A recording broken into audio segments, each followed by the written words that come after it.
Hi, welcome to another episode of Hot Takes. Welcome to a major change of policy that represents a switch to common sense in the first place, and also an absolutely massive slap in the face for the SNP, who will probably be very upset at the new approach that Jo Farrell, the Chief Constable of Police Scotland, has announced.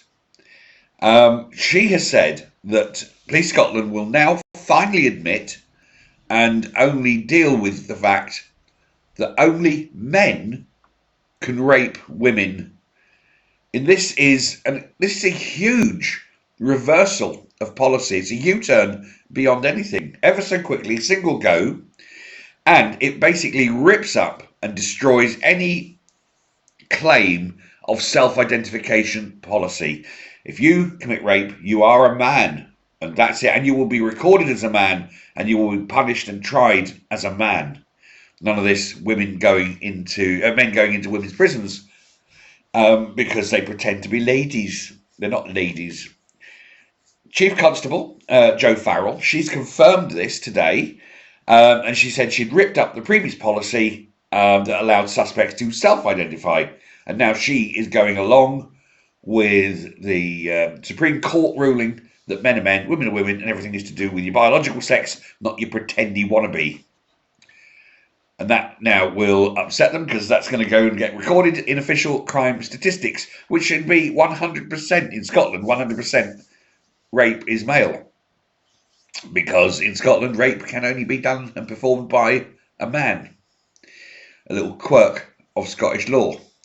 But Police Scotland has now finally admitted that only men can commit this crime. She confirmed that the police are backing a Scottish Parliament petition, which she said is to accurately record the sex of people convicted for crimes in Scotland.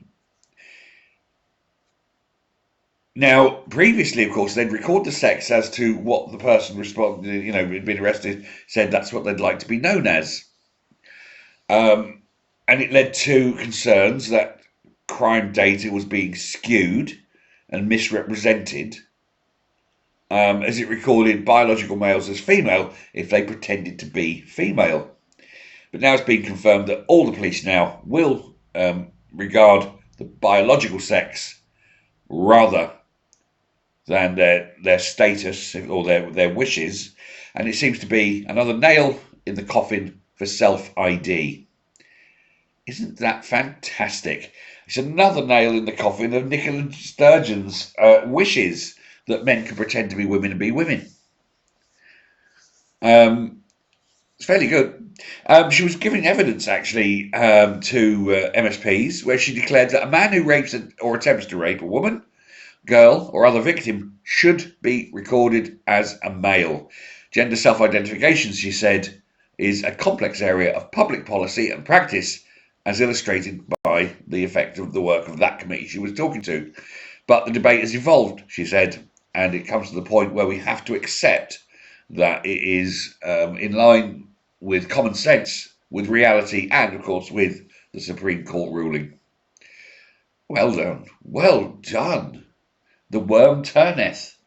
This is a woman, of course, Jo Farrell, who within weeks of taking the job had been compromised by thieving from the taxpayer and had been controlled and ordered to what to do, and was ordered over various policies what to do, under the threat of getting rid of her because she was compromised. It seems she's not that bothered anymore. She's going against the wishes of her political paymasters. Well, who knew that was a thing? Who knew she had the balls to do that? For the first time since she took the role, I say this. Well done, Jo Farrell. Well done for standing up and saying the truth. And the likes of Isla Bryson, who went to a ladies' jail before being moved, but there's still others in the women's estate that need to come out. And if you're even getting the police now, well, it's finished, isn't it? Thanks a lot. Bye.